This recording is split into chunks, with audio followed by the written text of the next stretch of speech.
हिंदुस्तान समाचार में स्वागत है आपका। मैं हूं आपके साथ अंशु। खबरों का रुख करते हैं। लखपति दीदी जिला सम्मेलन में पहुंचे सांसद हरिद्वार रमेश पोखरियाल निशंक। केंद्र और राज्य सरकार द्वारा महिलाओं के लिए चलाई जा रही योजनाओं की जमकर करी तारीफ। आपको बता दें कि महिलाओं को सशक्त और समृद्ध बनाने के लिए सरकार द्वारा तमाम योजनाएं चलाई जा रही है, जिसको लेकर आज नारसन विकास खंड में लखपति दीदी जिला सम्मेलन का आयोजन किया गया, जिसमें हरिद्वार सांसद डॉक्टर रमेश पोखरियाल निशंक ने शिरकत की, जहां पर उन्होंने केंद्र और राज्य सरकार द्वारा महिलाओं के लिए चलाई जा रही योजनाओं की जमकर तारीफ की। उन्होंने कहा कि महिलाओं को आर्थिक रूप से मजबूत और सशक्त बनाने के लिए प्रधानमंत्री नरेंद्र मोदी ने नारी शक्ति के महत्व को समझते हुए इस योजना की शुरुआत की गई थी।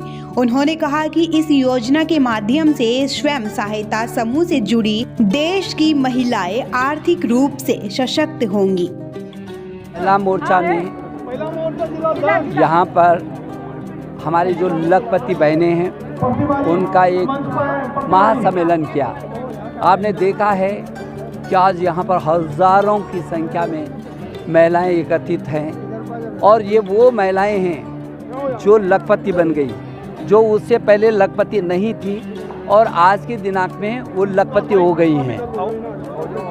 मुझे लगता है कि इस समय 17,000 बहनें हरिद्वार जिले में लखपति हो चुकी हैं और 35,000 तक अभी लक्ष्य है, क्योंकि देश के प्रधानमंत्री ने ये कहा कि जो 10 करोड़ स्वयंसेवी हमारे जो संस्थाएं हैं, ये स्वयं सहायता समूह वाली, उन स्वयं सहायता समूह की 10 करोड़ बहनों में से 2 करोड़ बहनों को लखपति बनाएंगे। इसलिए उनकी तमाम प्रकार की योजनाएं बनी हैं। मुझे बहुत खुशी है कि हरिद्वार जिला हमारा बहुत तेज़ी से आगे बढ़ रहा है।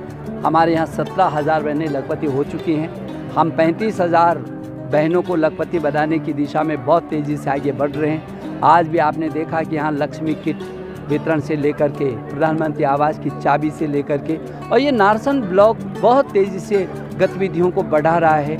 पूरा जिला तो कर ही रहा है, लेकिन विशेष करके नारसन ब्लॉक को मैंने देखा, यहाँ बहुत तेज़ी से हमारे प्रमुख बहुत अच्छा काम कर रहे हैं। तो आज लोगों में बहुत खुशी है।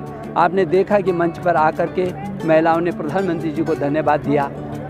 उन्होंने कहा कि हमारे घर में पहले कुछ नहीं होता था, हम यदि बाहर से थोड़ा सा 100 रुपये भी लेते थे तो 100 रुपये पर 5 रुपया ब्याज पर लेते थे, और आज हम सारी महिला समूह ने 200 रुपये भी इकट्ठा करती हैं। वो धनराशि होती है, जिसको कोई कमी पड़ती है उसको देते हैं। और हमारी जब गतिविधियों के लिए बिना किसी ब्याज के सरकार लोन भी दे रही है और कुछ अतिरिक्त प्रोत्साहन भी दे रही है। उसी का परिणाम है कि आज सहायता समूह की बहनें आत्मनिर्भर हो गई हैं। मुझे लगता है जो हमारा टारगेट है कि इस जिले में 4 करोड़ तो अकेले कांवड़ आता है। यदि देखा जाए पर्यटन और तीर्थाटन को, तो 5-7 करोड़ लोग प्रति वर्ष आते हैं। हम 5 करोड़ लोगों को भी 1,000 की सामग्री उनके हाथ में दे पाएँ, विभिन्न चीज़ों को बना करके, ताकि वो यहाँ की यादगार को अपने स्थान पर लेकर के जा सकें।